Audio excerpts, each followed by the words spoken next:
বিসমিল্লাহির রহমানির রহিম। আসসালামু আলাইকুম প্রিয় শিক্ষার্থীরা, আশা করি তোমরা সবাই ভালো আছো, সুস্থ আছো।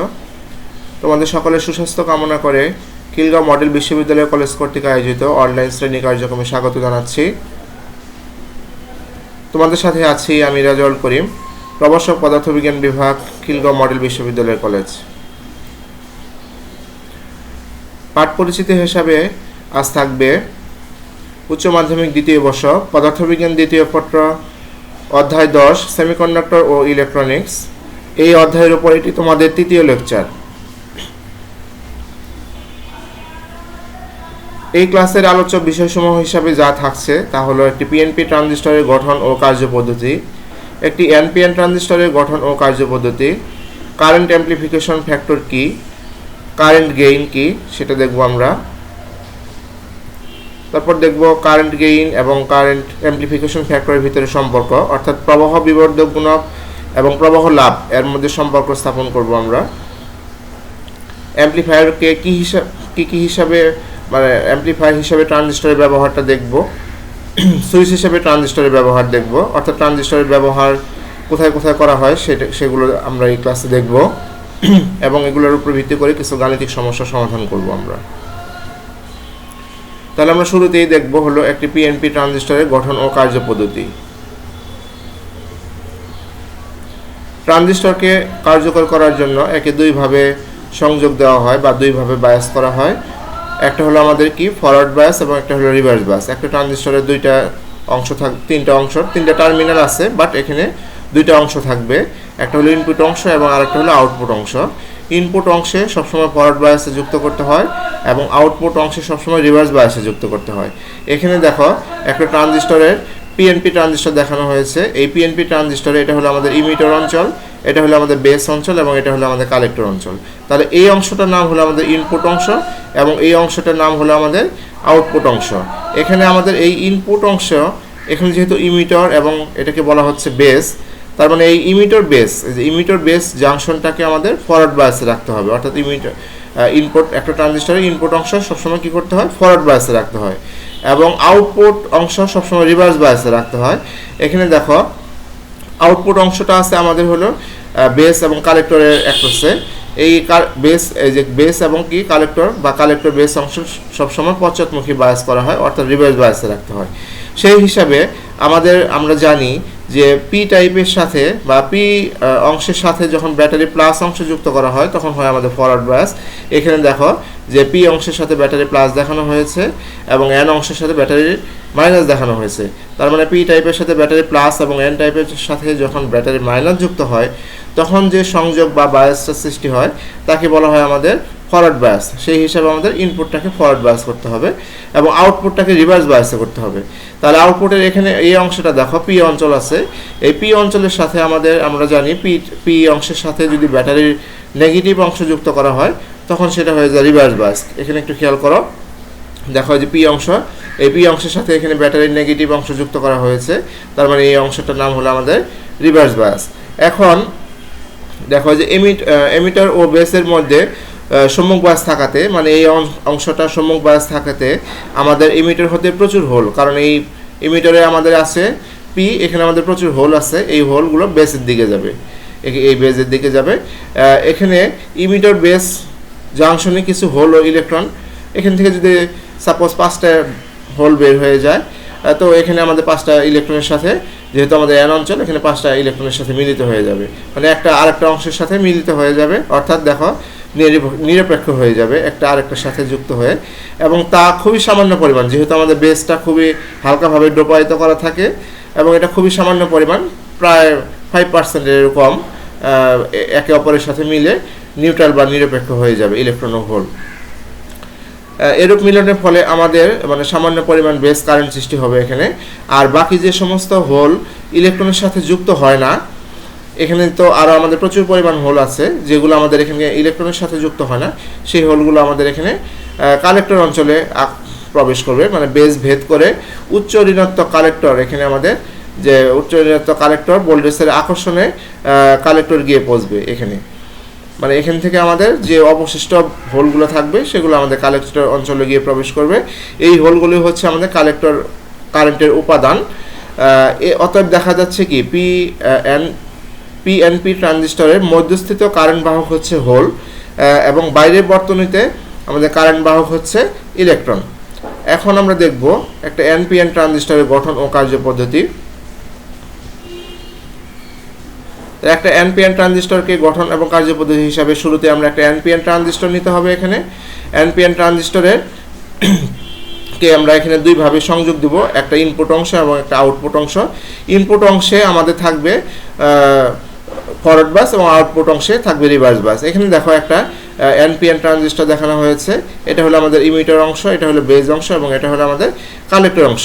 তাহলে ইমিটার এবং বেজ এটাকে আমাদের ফরওয়ার্ড বায়াসে রাখতে হবে, কারণ এই ইনপুট অংশ আমাদের এখানে। তাহলে এখানে দেখো এই এন অঞ্চল আছে, এই এন অঞ্চলের সাথে আমরা যদি ব্যাটারির মাইনাস যুক্ত করি তখনই আমাদের ফরওয়ার্ড বায়াস হয়। সেই হিসাবে এখানে আমাদের ব্যাটারির মাইনাস টার্মিনালটা চলে আসছে। একইভাবে আমরা যখন আউটপুট অংশ রিভার্স বায়াসে করব তখন এন অঞ্চলের সাথে আমাদের ব্যাটারি প্লাস দিলে হয়ে যায় আমাদের এখানে রিভার্স বায়াস।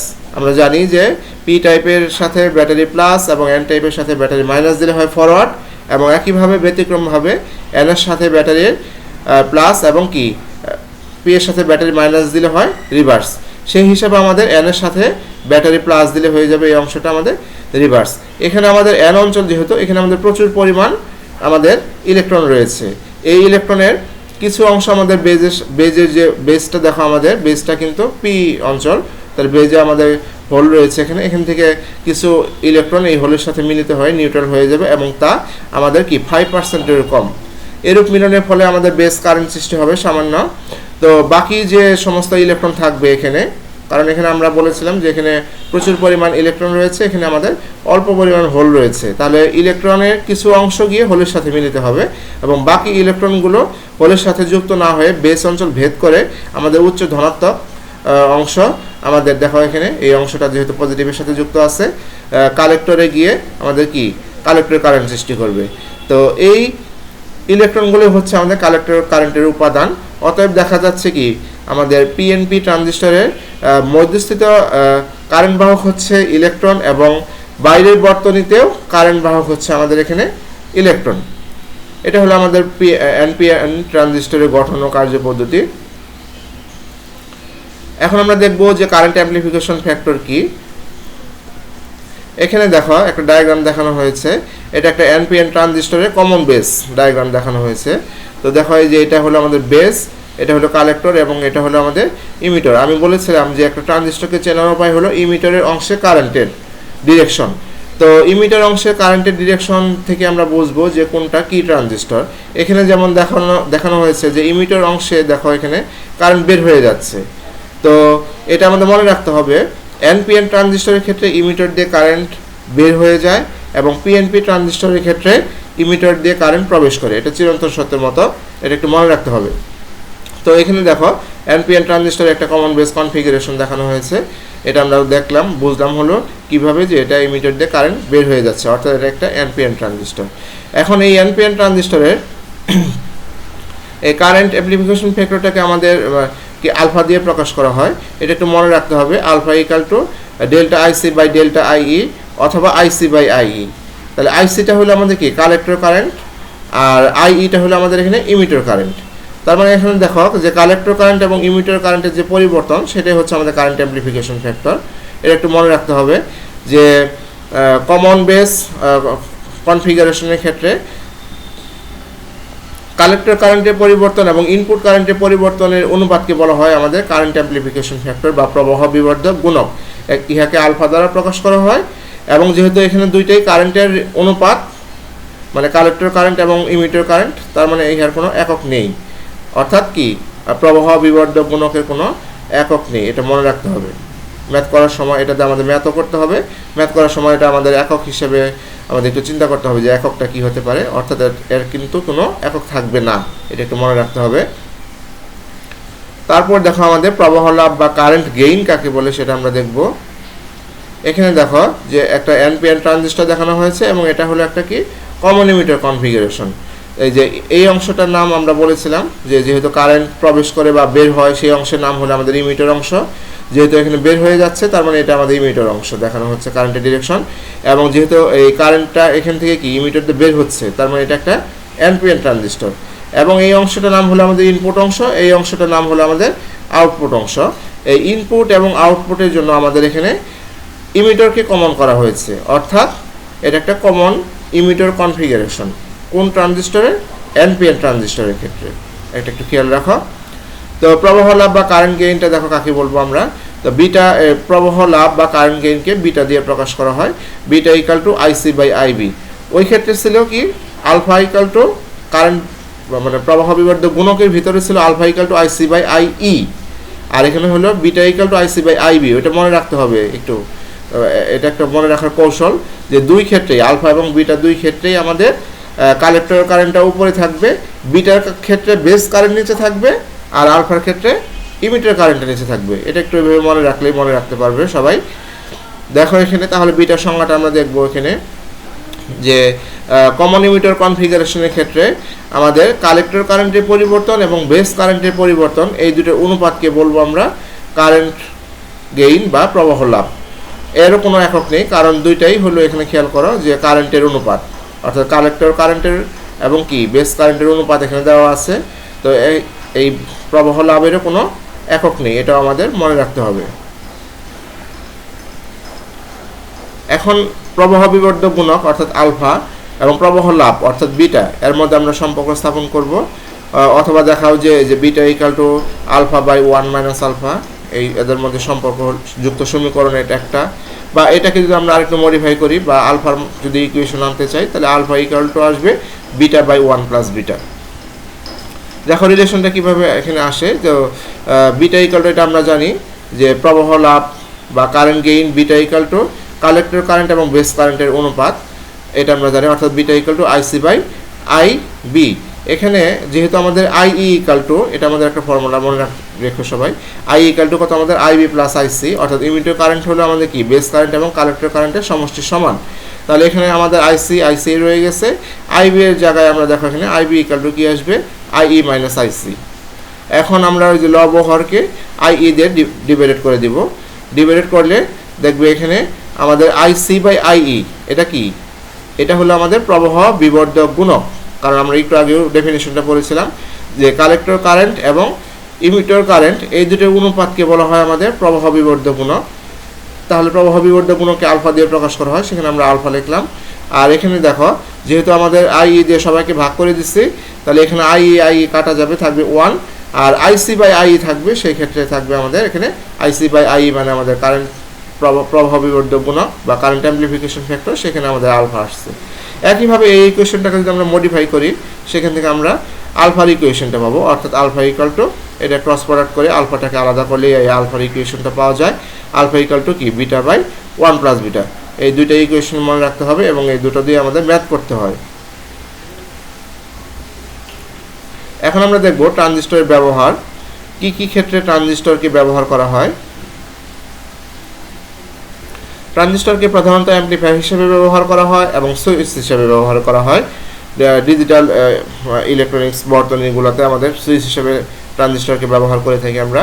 তো অ্যাম্পলিফায়ার হিসেবে কীভাবে ট্রানজিস্টর ব্যবহার করা হয় সেটা আমরা দেখব এখন। অ্যাম্পলিফায়ার মানে আমাদের বিবর্ধক হিসেবে, এটার সামারাইজ আমি একটু বলে নেই। অ্যাম্পলিফায়ার হিসেবে ট্রানজিস্টরকে ব্যবহার করার মূল উদ্দেশ্য হলো আমাদের ইনপুট সিগন্যালকে আমাদের আউটপুটে বর্ধিত আকারে প্রকাশ করা। যেমন আমরা যখন আমরা লাউড স্পিকারের কথা বলি, আমাদের কথাটা থাকে বা মাইক্রোফোনে যখন আমরা কথা বলি, তখন আমরা আস্তে কথা বললে জোরে শুনতে পাই। তো সেখানে আমাদের ইনপুটটা হচ্ছে আস্তে কথা বলা, মানে অল্প, এবং আউটপুটটা হচ্ছে জোরে কথা যেটা শোনা যাচ্ছে, সেটা হলো আমাদের আউটপুট। তো সেই আউটপুটটা আমাদের কি বেশি জোরে শোনা যাচ্ছে, সেই জন্য এটাকে আমরা বলতে পারি যে এটা বিবর্ধক হিসাবে শোনা যাচ্ছে, মানে ইনপুটে যা প্রয়োগ করা হয়েছিল সেটা আউটপুটে বেশি পরিমাণ পাওয়া যাচ্ছে। এভাবেই মূলত আমাদের কি ট্রানজিস্টরটাকে আউটপুট হিসেবে অ্যাম্পলিফায়ার হিসেবে ব্যবহার করা হয়, অর্থাৎ ইনপুট সিগন্যাল যা থাকবে সেটা আউটপুটে এসে বর্ধিত আকারে প্রকাশ হবে, এটাই হলো আমাদের অ্যাম্পলিফায়ার। তো আমরা দেখব এখানে দেখো কিভাবে অ্যাম্পলিফায়ার হিসেবে ট্রানজিস্টরকে ব্যবহার করা হয়। তো উপরোক্ত চিত্রে একটি কি এনপিএন ট্রানজিস্টর অ্যাম্পলিফায়ার দেখানো হয়েছে। এখানে আমাদের নিচে একটা চিত্র ডায়াগ্রাম দেখানো হয়েছে একটা এনপিএন ট্রানজিস্টর। এই এনপিএন ট্রানজিস্টর এটা হলো একটা কমন ইমিটর। দেখো এই ইনপুট এবং এখানে থাকবে আউটপুট অংশ। এই ইনপুট এবং আউটপুটের জন্য আমরা ইমিটারকে কমন করেছি, এই জন্য এটা একটা কমন ইমিটার কনফিগারেশন বা কমন ইমিটার ডায়াগ্রাম দেখানো হয়েছে চিত্রে। এখন এই ডায়াগ্রামে এখানে দেখো একটা ইনপুট অংশে যে ভোল্টেজটা ডিসি ভোল্টেজ প্রয়োগ করা হয়েছে, ব্যাটারি লাগানো হয়েছে, সেই ব্যাটারিটার নাম আমাদের এখানে দেওয়া হয়েছে হলো ভিবিবি, অর্থাৎ এটা ভিবিবিও দিতে পারি, ভিইবিও দিতে পারি এই ব্যাটারির নামটা। এই ব্যাটারির মূলত কাজটা হলো আমাদের এই ট্রানজিস্টরটাকে বায়াসিং করা, অর্থাৎ ইনপুট মানে ট্রানজিস্টরের অংশটা হলো আমাদের অ্যাক্টিভ করার জন্য ডিসি সোর্স বা ডিসি ব্যাটারিটা লাগবে। এবং এটা আমরা জানি ট্রানজিস্টরের সংযোগের নিয়ম অনুসারে আমরা জানি যে ইনপুট অংশ সবসময় ফরওয়ার্ড বায়াস করতে হয়। যেহেতু এটা একটা এনপিএন ট্রানজিস্টর, এনপিএন, তাহলে এটা হলো আমাদের পি, তাহলে পি এর সাথে আমাদের এখানে ব্যাটারি প্লাস দিলে হয় ফরওয়ার্ড, সেক্ষেত্রে এখানে আমাদের ব্যাটারি প্লাস অংশ যুক্ত করা হয়েছে। এখন এই এসি সিগন্যাল এখানে একটা দেব, এই এসি সিগন্যালটাই মূলত আমাদের আউটপুটে এসে এখানে বর্ধিত আকারে প্রকাশ হবে, সেটাই আমরা দেখব কিভাবে প্রকাশ হয়। এখানে দেখো এসি সিগন্যালের ধনাত্মক অর্ধচক্র বলো আর ঋণাত্মক অর্ধচক্র বলো, যে এসি সিগন্যালের নেগেটিভ অর্ধচক্রের সময় আমাদের কি থাকবে, এই জাংশনটা বা ইনপুটের যে জাংশনটা আছে সেই জাংশনটা ফরওয়ার্ড বায়াস হিসাবে থাকবে। তো ফরওয়ার্ড বায়াস থাকার কারণে ফরওয়ার্ড বায়াস অর্থ হলো, ফরওয়ার্ড বায়াস মানে কি, এর ভিতর দিয়ে সহজে কারেন্ট প্রবাহিত হবে। কারেন্ট প্রবাহিত হওয়ার অর্থ হলো এখানে আমাদের রোধ কম থাকবে, কারণ রোধের কাজ হলো কারেন্টকে বাধা দেওয়া। তার মানে কি আমাদের সম্মুখ বায়াস বা ফরওয়ার্ড বায়াস থাকার কারণে আমাদের ইনপুট সার্কিটটা এই যে এই অংশটা আমাদের কি রোধ কমে যাবে। তারপর দেখো এখানে আমাদের আউটপুট সার্কিটটা আছে, এখানে আউটপুট সার্কিটটা নেওয়া হয়েছে দেখো ইমিটার এবং কি কালেক্টর রিঅ্যাক্টরসে, তাহলে এই অংশটা আমাদের কি রিভার্স বায়াস করা হয়েছে। দেখো এখানে যেহেতু এটা আমরা বলেছি যে এনপিএন ট্রানজিস্টর, তার মানে এটা এন হলে এটা পি, এটা হলো এন, তাহলে এন এর সাথে ব্যাটারি প্লাস যুক্ত করলে হয় রিভার্স বায়াস। সেক্ষেত্রে দেখা হয় যে কালেক্টর ইমিটার অংশ অর্থাৎ আউটপুট অংশ আমাদের পশ্চাৎমুখী বায়াস বা রিভার্স বায়াস হিসাবে এখানে আমাদের সংযোগ দেওয়া হয়েছে। এখানে একটা রোধ লাগানো আছে, লোড রেজিস্ট্যান্স বা কালেক্টর রেজিস্ট্যান্স লাগানো আছে, ভারী মানের একটা রোধের কাজ হলো বিদ্যুৎ প্রবাহকে বাধা দেওয়া। তো এখানে আমাদের ভারী মানে একটা লোড রেজিস্ট্যান্স থাকার কারণে এখানে আমাদের আউটপুট সিগন্যালটা বেশি পাওয়া যাবে।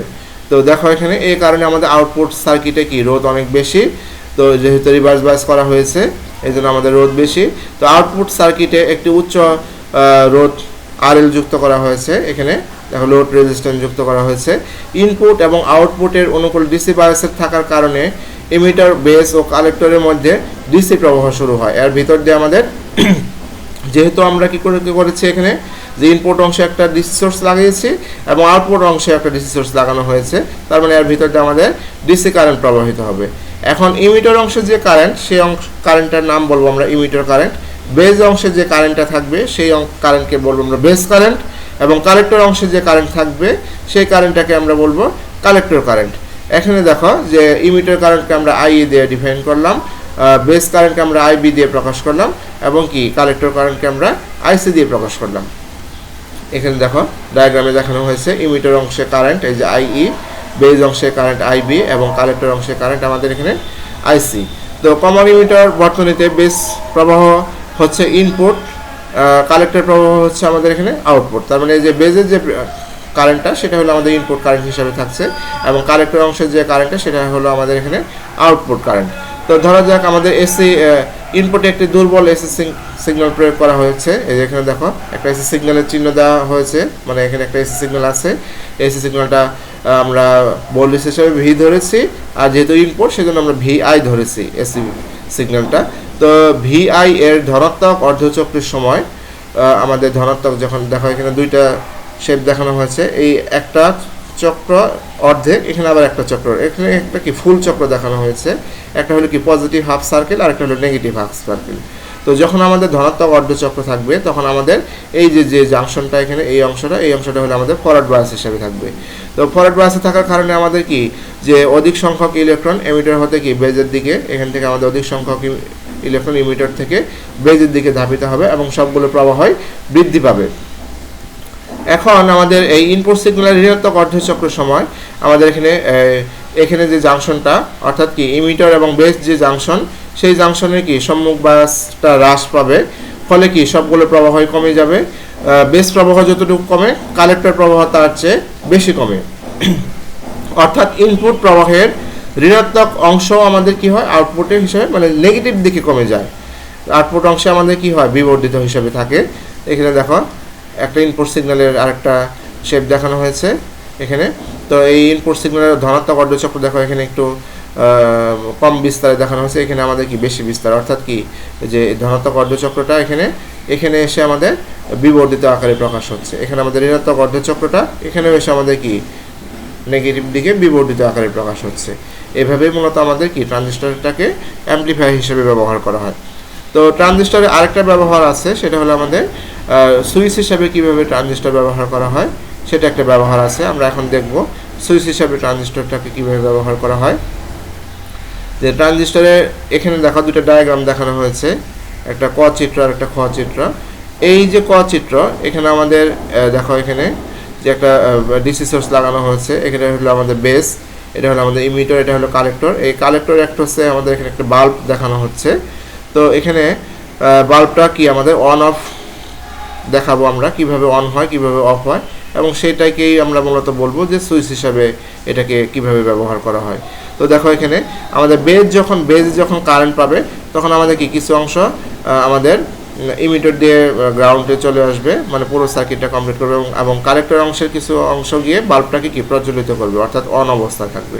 তার মানে কি বেজ যদি কারেন্ট পায় তাহলে বাল্বটা জ্বলবে, সেক্ষেত্রে আমাদের ক বর্তনীটাকে বলা হয়েছে অন অবস্থা। এবং বেস যদি কারেন্ট না পায় তাহলে আমাদের কি বাল্বটা জ্বলবে না, এটাকে বলা হয়েছে আমাদের অফ অবস্থা। এখানে দেখো সুইচ দেখানো হয়েছে, এখানে সুইচটা খোলা অবস্থায় আছে, অর্থাৎ এইটা যদি খোলা থাকে তার মানে ডিসি থেকে কোনো কারেন্ট এসে বেজে প্রবেশ করতে পারবে না, ফলে কি বাল্বটা আমাদের এখানে জ্বলবে না, এই জন্য এটাকে বলা হয়েছে আমাদের অফ অবস্থা।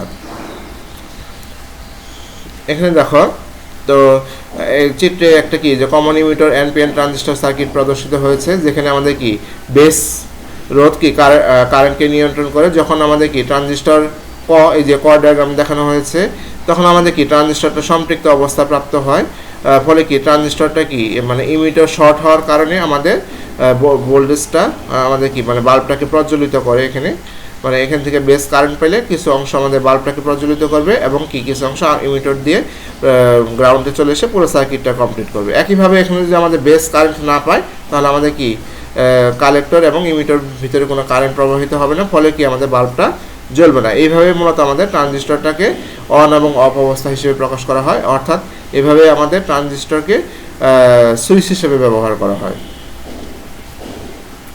এখন আমরা কিছু অনুধাবনমূলক প্রশ্ন দেখব, যে অর্ধপরিবাহী ঋণাত্মক চার্জ দিয়ে চার্জিত কিনা সেটা আমরা দেখব। দেখো এই অনুধাবনমূলক প্রশ্ন আমাদের রাজশাহী বোর্ড 2019 সালে এসেছিল।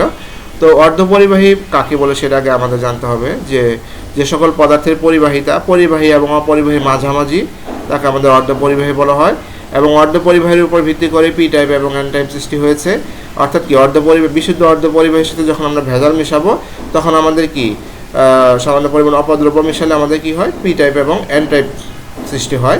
তো আমরা দেখব যে পি টাইপ এবং এন টাইপ অংশটা কি মানে ধনাত্মক বা ঋণাত্মক চার্জে চার্জিত কিনা। এটা যে এভাবে সবসময় আসবে তাও না, যে এখানে হয়তো আসতে পারে যে পি টাইপ অর্ধপরিবাহী ধনাত্মক চার্জে চার্জিত কিনা, সেটার ব্যাখ্যাটাও এখান থেকে হয়ে যাবে দেখবে। তো দেখবা যে এখানে দেখো এন টাইপ অর্ধপরিবাহীতে আমাদের কি থাকে প্রচুর পরিমাণ, মানে এন টাইপ মানে কি আমাদের এখানে নেগেটিভ একটা অংশ দেখা যায়, মানে এন টাইপ অর্ধপরিবাহীতে কিছু সংখ্যক কি আমাদের ইলেকট্রন থাকে। এই অতিরিক্ত ইলেকট্রনটা হলো কি আমাদের দাতা অপদ্রব্য। অর্থাৎ কি এন টাইপ অর্ধপরিবাহীটা কীভাবে সৃষ্টি হয়, বিশুদ্ধ অর্ধপরিবাহীর সাথে যখন আমরা কি পঞ্চযোজী কোনো মৌল মিশাবো পর্যায় সারণীর, যে বিশুদ্ধ অর্ধপরিবাহী মানে আমাদের চতুর্থ যোজী, যেমন যদি আমরা সিলিকন হিসাবে ধরি, তাহলে এই যে সিলিকন হলো চতুর্থ যোজী, এর সাথে আমরা পঞ্চযোজী যখন মিশাবো তখন আমাদের চারটা ইলেকট্রন, চারটা সিলিকনের সাথে পঞ্চযোজী মৌলের চারটা ইলেকট্রন আমাদের কি বিশুদ্ধ অর্ধপরিবাহী সিলিকনের সাথে চারটা ইলেকট্রনের সাথে শেয়ার করবে, এবং অতিরিক্ত হিসাবে একটা ইলেকট্রন রয়ে যাবে। এই অতিরিক্ত ইলেকট্রনটা আমাদের কি দাতা অপদ্রব্য হিসাবে বলা হয়। এই দাতা অপদ্রব্য নিজেও তড়িৎ নিরপেক্ষ, অর্থাৎ কি মানে যখন কোনো অপদ্রব্য মিশানো হয় তখন অতিরিক্ত ইলেকট্রন বলা হয় দাতা ইলেকট্রনটাকে। তো প্রকৃতপক্ষে তাজ কি আমাদের সেমিকন্ডাক্টর ক্যালাসে যে আমরা সহযোগী বন্ধন তৈরি করি সেখানে আমাদের একটা অতিরিক্ত ইলেকট্রন হিসাবে থাকে ওই ইলেকট্রনটা, মানে মুক্ত ইলেকট্রন হিসাবে। এই অতিরিক্ত মুক্ত ইলেকট্রন এরা কী করে আমাদের সেমিকন্ডাক্টরে পরিবাহকত্ব বা পরিবাহিতা বৃদ্ধি করে। একইভাবে এটা হলো এন টাইপের ক্ষেত্রে, এবং একইভাবে আমাদের পি টাইপের ক্ষেত্রেও এসে দেখা যায় যে কি আমাদের এখানে একটা অতিরিক্ত হোল থাকে, সেই হোলটাও আমাদের কি কারেন্টের বাহক হিসাবে থাকে। তো এবং নিজেও নিরপেক্ষ, তাই এখানে আমরা বলতে পারি যে অর্ধপরিবাহী ঋণাত্মক চার্জে চার্জিত কিনা, অর্থাৎ অর্ধপরিবাহী হিসাবে আমরা জানি পি টাইপ এবং এন টাইপ অর্ধপরিবাহী ডোপিং করার পর। তো এই পি টাইপ এবং এন টাইপ অর্ধপরিবাহী প্রকৃতপক্ষে তড়িৎ নিরপেক্ষ, এরা আমাদের কি ধনাত্মক চার্জে চার্জিত না, আবার ঋণাত্মক চার্জেও চার্জিত না। তো বিশুদ্ধ অর্ধপরিবাহীতে অপদ্রব্য মিশ্রিত করা হয় কেন, এই কোশ্চেনটা আমাদের বরিশাল বোর্ড 2019 সালে এসেছিল। এখানে আমরা দেখব যে যখন কোনো অর্ধপরিবাহীতে আমাদের কি আগে আমাদের এখানে জানতে হবে অর্ধপরিবাহী পদার্থটা কি, সেটা আগে আমরা দেখি একটু। যে অর্ধপরিবাহী পদার্থটা হলো আমাদের কি পরিবাহী এবং অপরিবাহীর মাঝামাঝি। দেখো যে অর্ধপরিবাহীর পরিবাহিতা সুপরিবাহী এবং কি উত্তম অন্তরকের মাঝামাঝি। সাধারণত বিশুদ্ধ অর্ধপরিবাহী কি আমাদের অপরিবাহী হিসাবে কাজ করে। তো অর্ধপরিবাহীতে যদি নির্দিষ্ট পরিমাণে খুবই সামান্য পরিমাণ যে অপদ্রব্য মিশ্রিত করা হয়, তখন কি এর রোধটা কমে যায়। রোধ কমে যায় মানে কি কারেন্ট প্রবাহিত হয় বেশি, এবং এটা কি পরিবাহকতা বৃদ্ধি পায়। এই জন্য আমাদের কি বিশুদ্ধ অর্ধপরিবাহীর সাথে অপদ্রব্য মিশ্রিত করা হয়। এটা হলো আমাদের এখানে অ্যান্সার। তারপর দেখো একটা ডিজিটাল এবং একটি অ্যানালগ সিগন্যাল অঙ্কন করে দেখাতে বলা হচ্ছে এখানে কোশ্চেনের ভিতরে। এটা আমাদের ঢাকা বোর্ড 17 সালে এসেছিল, যে একটা ডিজিটাল সিগন্যাল দেখতে কেমন এবং একটা অ্যানালগ সিগন্যাল দেখতে কেমন। দেখো এখানে একটা ডিজিটাল সিগন্যাল দেখানো হয়েছে, এটাকে ক্লক সিগন্যাল বলা হয়। ডিজিটালের মাঝামাঝি কোনো অবস্থা থাকবে না, এটা একটু মনে রাখতে হবে। এটা তোমরা জানো আইসিটিতেও যখন পড়েছো যে দুইটা স্টেপ থাকে, একটা হলো কি হাই স্টেপ, এটাকে বলা হয় অন স্টেপ বা ওয়ান, এবং একটা থাকে লো স্টেপ, এটাকে বলা হয় অফ স্টেপ বা জিরো। এই জন্য বলা হয় ডিজিটাল সিগন্যালটা আমাদের 0 এবং 1-এর মাঝামাঝি, মানে 0 এবং 1 হিসাবে থাকে, হয় হাই থাকবে না হলে লো থাকবে, মাঝামাঝি কোনো স্টেপে এসে থাকবে না। এখানে একটু খেয়াল করো, একটা অ্যানালগ সিগন্যাল দেখানো হয়েছে। এই অ্যানালগ সিগন্যালে একটা মূলত এখানে কি এসি কারেন্টের সিগন্যালের মতো। তো এটা আমাদের কি হাই, মানে দেখো এখানে 0 থেকে, মানে অর্থাৎ সর্বনিম্ন থেকে সর্বোচ্চ পৌঁছাচ্ছে, তারপরে কি আবার সর্বনিম্ন আসছে, আবার নেগেটিভ দিকে আসছে, আবার মিডিল অবস্থানে আসছে, আবার সর্বোচ্চ আসছে। তো এটা হলো কি আমাদের যে কোনো অবস্থাতেই এই কারেন্টটাকে পাওয়া যায়, মানে এর কোনো যে সর্বনিম্ন বা সর্বোচ্চতেই যে এসি কারেন্টটা থাকবে এরকম না, একে যে কোনো স্টেপেই এসি কারেন্টটাকে আমাদের এখানে পাওয়া যাবে। এখানে দেখো আরেকটা কোশ্চেন দেওয়া আছে যে ট্রানজিস্টর কি মানে ডায়োড, এটা আমরা ব্যাখ্যা করবো এখন। এটা বরিশাল বোর্ড 2017 সালের কোশ্চেন। দেখো এখানে আমাদের ট্রানজিস্টরটা হলো কি মূলত দুই প্রকার, একটা হলো পিএনপি ট্রানজিস্টর, একটা হলো এনপিএন ট্রানজিস্টর। পিএনপি ট্রানজিস্টর, ওখানে আমাদের দুইটা ডায়োড আছে, একটা পিএন আর একটা হলো কি আমাদের দেখো এখানে যে একটা পি টাইপ জাংশন, একটা এন টাইপ জাংশন, পাশাপাশি জোড়া বা স্পর্শ লাগিয়ে পিএন জাংশন তৈরি করা হয়। তো একটি এন টাইপ ক্যালাসের দুই পাশে একটি কি পি টাইপ ক্যালাস, অথবা একটি পি টাইপ ক্যালাসের দুই পাশে একটি এন টাইপ ক্যালাস তৈরি করে আমাদের যথাক্রমে কি পিএনপি ট্রানজিস্টর এবং এনপিএন ট্রানজিস্টর তৈরি করা হয়। অর্থাৎ কি ট্রানজিস্টরেও আমাদের কি পিএন জাংশন তৈরি হয়। তো মানে পিএন জাংশন দিয়ে মূলত তৈরি করা হয় ট্রানজিস্টর, তাই এখানে আমাদের কি ট্রানজিস্টর একটা ডায়োড হিসেবে বিবেচনা করা যায়। এখানে দেখো আরেকটা কোশ্চেন দেওয়া আছে যে এন টাইপ অর্ধপরিবাহী তড়িৎ নিরপেক্ষ কিনা, সেটা আমরা দেখব। এটা আমাদের বরিশাল বোর্ড 2017 সালের কোশ্চেন। তো দেখো এন টাইপ অর্ধপরিবাহী কাকে বলে সেটা আগে আমাদের বলতে হবে বা জানতে হবে। তো বিশুদ্ধ অর্ধপরিবাহীর সাথে যখন পঞ্চযোজী কোনো মৌল মিশানো হয়, তখন তাকে আমাদের এন টাইপ অর্ধপরিবাহী বলা হয়। অর্থাৎ বিশুদ্ধ অর্ধপরিবাহী হলো চতুর্থ যোজী, এর সাথে যখন আমরা পঞ্চযোজী মৌল মিশাবো, তখন আমাদের একটা অতিরিক্ত ইলেকট্রন অবশিষ্ট হিসাবে থাকে। এই অবশিষ্ট ইলেকট্রন মূলত আমাদের কি দাতা পরমাণু হিসাবে নিজেরই একটি ইলেকট্রন। তো ফলে কি আমাদের এখানে অতিরিক্ত কোনো ইলেকট্রন চার্জ বহন করে না। অর্থাৎ আমরা বলবো এখানে যে এন টাইপ অর্ধপরিবাহী তড়িৎ নিরপেক্ষ। অর্থাৎ এখানে আমাদের যে এটা বলবো না যে আমরা এখানে আমাদের যে পি টাইপ অর্ধপরিবাহীটা কি যে হোল দ্বারা আমাদের কারেন্ট প্রবাহিত হচ্ছে, সেটা আমরা বলবো, কিন্তু পি টাইপ এবং এন টাইপ দুই ক্ষেত্রেই আমাদের এখানে বলতে হবে যে এটা তড়িৎ নিরপেক্ষ হিসাবে কাজ করে। এখানে আমি আবারও বলি এখানে যে এন টাইপ অর্ধপরিবাহীতে আমাদের কি তড়িৎ নিরপেক্ষ কিনা সেটা আমরা ব্যাখ্যা হিসাবে আমরা বলবো যে এখানে যে এন টাইপ অর্ধপরিবাহীতে যে অতিরিক্ত একটা ইলেকট্রন থাকে, সেই ইলেকট্রনটা নিজেরই ইলেকট্রন, এটা ওই অতিরিক্ত ইলেকট্রন কোনো ঋণাত্মক চার্জ বহন করে না, সেই জন্য আমাদের বলা হয় এন টাইপ অর্ধপরিবাহী তড়িৎ নিরপেক্ষ। একইভাবে যে পি টাইপ অর্ধপরিবাহীর ক্ষেত্রেও এখানে অতিরিক্ত কোনো হোল মানে যেটা থাকে সেটা আমাদের কি কোনো ধনাত্মক চার্জ বহন করে না, সেজন্য পি টাইপ অর্ধপরিবাহীটাকে বলা হয় তড়িৎ নিরপেক্ষ। এখন আমরা কিছু গাণিতিক সমস্যা দেখব। তার আগে আমরা কিছু ফর্মুলা দেখি। এখানে দেখো যে ইমিটার কারেন্ট ইকুয়াল টু কি বেস কারেন্ট প্লাস কি কালেক্টর কারেন্ট। তো ইমিটার কারেন্টের পরিবর্তন হিসাবে যদি আমরা এটা দেখতে চাই তাহলে এখানে আমরা ডেল্টা ইউজ করব সব ক্ষেত্রেই।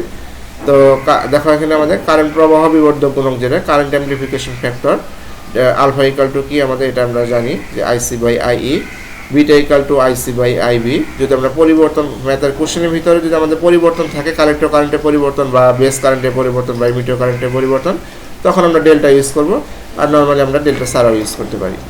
আর এখানে দেখো এখানে যে ইমিটার আইইটাকে বলা হয়েছে আমাদের ইমিটার কারেন্ট, সকল কারেন্টকে আমাদের একক হিসাবে অ্যাম্পিয়ার হিসাবে রাখবো। তারপর ইমিটার কারেন্টের পরিবর্তন ডেল্টা আইই সেটা দেখানো হয়েছে। ইমিটার মানে নিঃসারক, অর্থাৎ নিঃসারক প্রবাহের পরিবর্তন। কোশ্চেনের ভিতরে ইমিটার কারেন্টও থাকতে পারে আর ইমিটার বাংলা হিসাবে নিঃসারকও থাকতে পারে, সেটা একটু খেয়াল রাখতে হবে।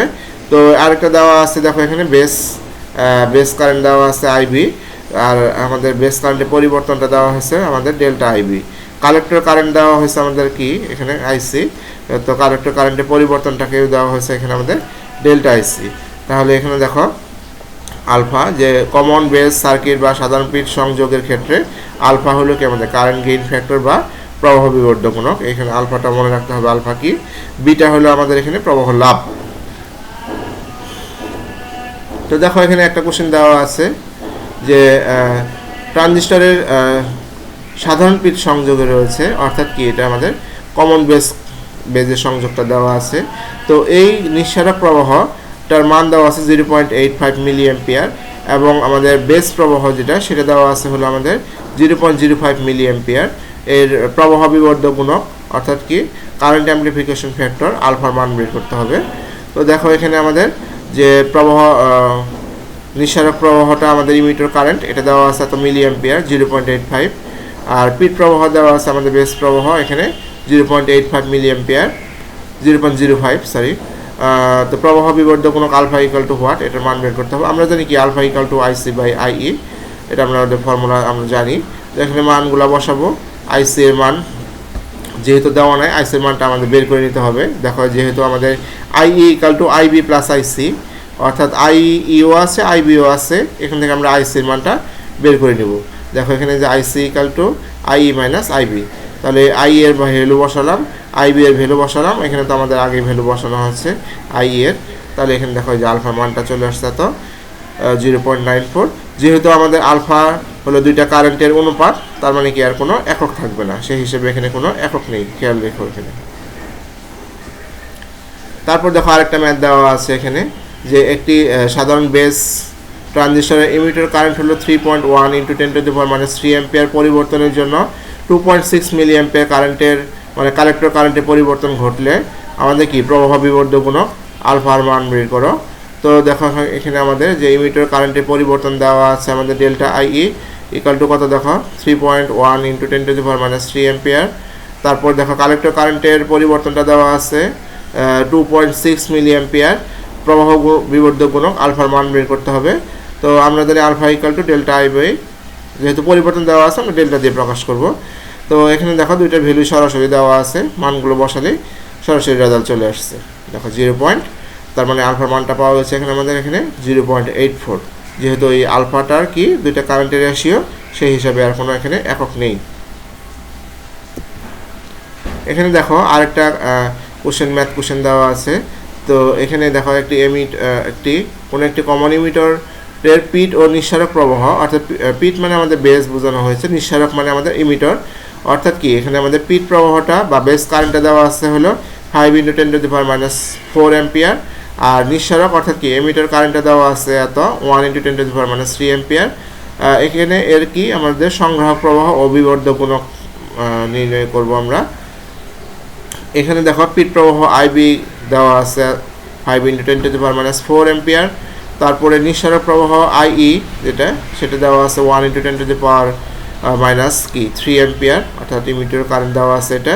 আমাদের কালেক্টর কারেন্ট আইসি এর ভ্যালু বের করতে হবে এবং আমাদের কি বিবর্ধক গুণক আমাদের বিটা বের করতে হবে। বিবর্ধক গুণক মানে কি এখানে আমাদের বিবর্ধক গুণক না, এটাকে আমরা বলবো যে কারেন্ট প্রবাহ লাভ বলবো এটাকে আমরা। তাহলে এখান থেকে দেখো তো ফর্মুলা ইউজ করে আগে আমরা আইসি এর মানটা বের করি। আমরা জানি I equal to IB plus IC, সেখান থেকে আমরা আইসি এর ভ্যালুটা বের করলাম। এখন আমরা দেখব যে প্রবাহ লাভটা আমরা জানি এটা beta equal to IC by IB. তো আইসি এর ভ্যালুটা এখান থেকে আমরা এখানে বসালাম, আইবিটা এখানে দেওয়াই আছে, 1টা বসালাম এখানে। দেখো এখানে আমাদের বিটাটাও হলো কি দুইটা কারেন্টের রেশিও, এই জন্য কি আর কোনো একক নেই এখানে, এই রেজাল্ট চলে আসছে। তারপর দেখো এখানে আমাদের আরেকটা কোশ্চেন দেওয়া আছে, তো যে সম্মুখ বায়াসে থাকা কোনো পিএন জাংশনের গতীয় রোধ 0.6 ওহম এবং এখানে আমাদের যে জাংশন বিভব প্রযুক্ত বিভব পার্থক্য 0.3 ভোল্ট পরিবর্তন করলে প্রবাহ মাত্রা পরিবর্তন কত সেটা বের করো। তাহলে ডেল্টা ভি বা যেহেতু আমাদের ভোল্টেজের পরিবর্তন দেওয়া আছে 0.3 ভোল্ট, তারপরে আর দেওয়া আছে 0.6 ওহম, ডেল্টা আই এর কি প্রবাহ মাত্রা পরিবর্তন দেওয়া আছে এখানে আমাদের দেওয়া আছে হলো এটা নির্ণয় করতে হবে, মানে এটা কার মান বের করতে হবে, আমাদের কারেন্টের মানটা বের করতে হবে, কারেন্টের পরিবর্তনটা। তাহলে আমরা দেখো গতীয় রোধের ফর্মুলা হিসেবে আমরা জানি R equal to delta V by delta I. তো এখান থেকে আমরা ডেল্টা আই এর ভ্যালু বের করবো, delta I equal to delta V by R. এখানে আমরা মানটা বসাই 0.3 ডিভাইডেড 0.6, তাহলে এখানে দেখো রেশিও করলে আসবে 0.5 এত অ্যাম্পিয়ার।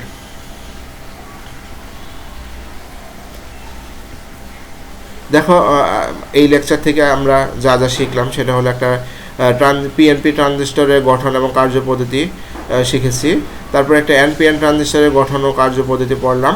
তারপর কি কারেন্ট অ্যামপ্লিফিকেশন ফ্যাক্টর কি সেটা দেখছি আমরা। তো প্রবাহ লাভ বা কারেন্ট গেইন কি, মানে এটাকে বিটা দিয়ে প্রকাশ করা হয়, বিটার একটা ইকুয়েশন, আলফার একটা ইকুয়েশন, এগুলো আমরা পড়লাম আজকে। তো আরও দেখো কি কি এই ক্লাসে শিখলাম, সেটা হলো আমাদের আলফা এবং বিটার মধ্যে সম্পর্ক, অর্থাৎ প্রবাহ বিবর্ধক গুণক এবং প্রবাহ লাভের মধ্যে যে সম্পর্কযুক্ত সমীকরণ, সেই একটা দুটো সমীকরণ ছিল, সেই সমীকরণ দুটো পড়েছি। ট্রানজিস্টরকে আমাদের দুইভাবে ব্যবহার করেছি, একটা হলো অ্যামপ্লিফায়ার হিসাবে আর একটা হলো সুইচ হিসাবে। অর্থাৎ অ্যামপ্লিফায়ার হিসেবে ট্রানজিস্টরের ব্যবহার করেছি, তারপর সুইচ হিসেবে ট্রানজিস্টরের ব্যবহার করেছি, এবং এখানে আমরা এগুলোর উপর ভিত্তি করে কিছু গাণিতিক সমস্যাও সমাধান করেছি। তো দেখো এখানে আমি কিছু বাড়ি কাজ দেবো তোমাদেরকে, কিছু ম্যাথ দিচ্ছি, এই ম্যাথগুলো অবশ্যই করবে।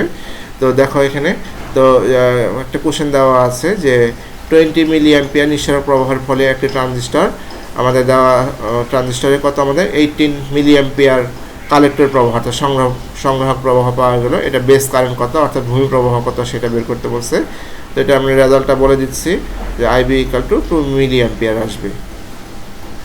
তারপর দেখো কোনো ট্রানজিস্টরের ডেল্টা আইবি মানে বেস কারেন্টের পরিবর্তন দেওয়া আছে তো মিলি অ্যাম্পিয়ার এবং কালেক্টরের কারেন্টের পরিবর্তনের মান দেওয়া আছে 1 মিলি অ্যাম্পিয়ার। এটা আমাদের প্রবাহ লাভ অর্থাৎ বিটার মান কত সেটার মান বের করতে হবে। এটার বিটার মানটা আসবে আমাদের এখানে 50। এটার ফর্মুলা ইউজ করে রেজাল্টটা বের করে এটার সাথে মিলিয়ে নিবে। এখানে দেখো আরেকটা কোশ্চেন দেওয়া আছে যে কালেক্টর কারেন্টের মান দেওয়া আছে এত, ইমিটার কারেন্টের মান দেওয়া আছে তো এখানে আমাদের আলফার মানটা বের করতে হবে অর্থাৎ প্রবাহ বিবর্ধক গুণকের মান বের করতে হবে। এখানে আমাদের আলফার মানটা আসবে 0.95।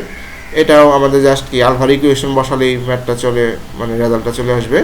এখানে দেখো আমাদের আরেকটা কোশ্চেন দিয়েছি সেটা হলো যে কোনো ট্রানজিস্টরে 8 মিলি অ্যাম্পিয়ার নিঃসরণ প্রবাহের পরিবর্তনের জন্য আমাদের 7 মিলি অ্যাম্পিয়ার কালেক্টর কারেন্টের পরিবর্তন ঘটলো। তো সংগ্রাহক প্রবাহের পরিবর্তনের কারণে আমাদের কি বেস কারেন্টের পরিবর্তন পাওয়া গেলো 0.1 মিলি অ্যাম্পিয়ার। আলফা এবং বিটার মান বের করো। তো এখানে দেখো আলফা দেওয়া আছে 0.875, এর মানটা আসবে আলফার মানটা আলফার ইকুয়েশন বসালেই হবে। আলফা ইকাল টু কি আইসি বাই আইই এবং বিটা ইকাল টু কত আমাদের আইসি বাই আইবি। দুইটা ইকুয়েশন বসালে দুইটা রেজাল্ট পেয়ে যাবা। তো বাড়ি কাজে দেখো আরেকটা কোশ্চেন দিচ্ছি এখানে যে একটি ট্রানজিস্টরের কি কমন কমন এমিটারে কি কারেন্ট গেইন ফ্যাক্টর বা বিটার মান দেওয়া আছে 30। এখানে আমাদের কি বেস কারেন্টের পরিবর্তন হলো 25 মিলি অ্যাম্পিয়ার। এখানে আমাদের কি ইমিটার কারেন্টের পরিবর্তন কত হবে, অর্থাৎ আই এর মান কত সেটা আমরা বের করব। এখানে সাধারণ আরেকটা কোশ্চেন দেওয়া আছে, দেখো কোনো ট্রানজিস্টরে সাধারণ ভূমি সংযোগ দেওয়া আছে, মানে বেস কমন বেস কনফিগারেশনের সংযোগ দেওয়া আছে। এর নিঃসারক এবং কালেক্টর কারেন্টের মান দেওয়া আছে 1 এবং 0.95। বেস কারেন্টের মান কত সেটা বের করো, অর্থাৎ আমাদের যে I equal to IB plus IC সেটা বসালে আমরা বেস কারেন্টের মানটা পেয়ে যাব। এখানে দেখো তো যে কোনো ট্রানজিস্টরে আরেকটা সংযোগ মানে কোশ্চেন দেওয়া এখানে যে কোনো ট্রানজিস্টরে কি সাধারণ পিট সংযোগে রয়েছে, এর কালেক্টর কারেন্ট হলো আমাদের 0.95 মিলি অ্যাম্পিয়ার, এর বেস কারেন্টের মান দেওয়া আছে 0.05 মিলি অ্যাম্পিয়ার। এটা আমাদের কত, আমাদের এখানে কার মানটা বের করতে হবে, নিঃসারক প্রবাহ কত, তার মানে কি ইমিটার কারেন্টের মান কত। এটা সহজ ফর্মুলা বসালেই হবে, I equal to IB plus IC. IB এর মানও দেওয়া আছে, আইসি এর মানও দেওয়া আছে। এখানে দেখো আরেকটা কোশ্চেন দেওয়া আছে যে একটি পিএন জাংশন কি ফরওয়ার্ড বায়াসের সংযোগ আছে আর বিভব পার্থক্য দেওয়া আছে 2.2 ভোল্ট আর থেকে বাড়িয়ে কত হয়েছে এখানে আমাদের 2.35 ভোল্ট। এখানে আমাদের ভোল্টেজের পরিবর্তনটা ডেল্টা ভি, মানে এই মান থেকে এই মানটা বিয়োগ করে আমাদের ডেল্টা ভি এর মান বের করতে হবে। আর এখানে আমাদের সরাসরি কারেন্টের মানের পরিবর্তনটা দেওয়া আছে 300 মিলি অ্যাম্পিয়ার। আমাদের গতীয় রোধ বের করতে হবে। গতীয় রোধের ফর্মুলা হলো R equal to delta V by delta I. এই গতীয় রোধের একটা ম্যাথ আমি করেও দিয়েছি, 2 নম্বর বা 3 নম্বর ম্যাথ, একটু ফলো করলেই দেখবে। তো সবাইকে ধন্যবাদ, আজকে এ পর্যন্তই শেষ করব। পরবর্তী ক্লাস করার জন্য আমন্ত্রণ জানাচ্ছি এবং তোমাদের সকলের সুস্বাস্থ্য কামনা করছি। সকলে ভালো থাকবে, ধন্যবাদ সবাইকে।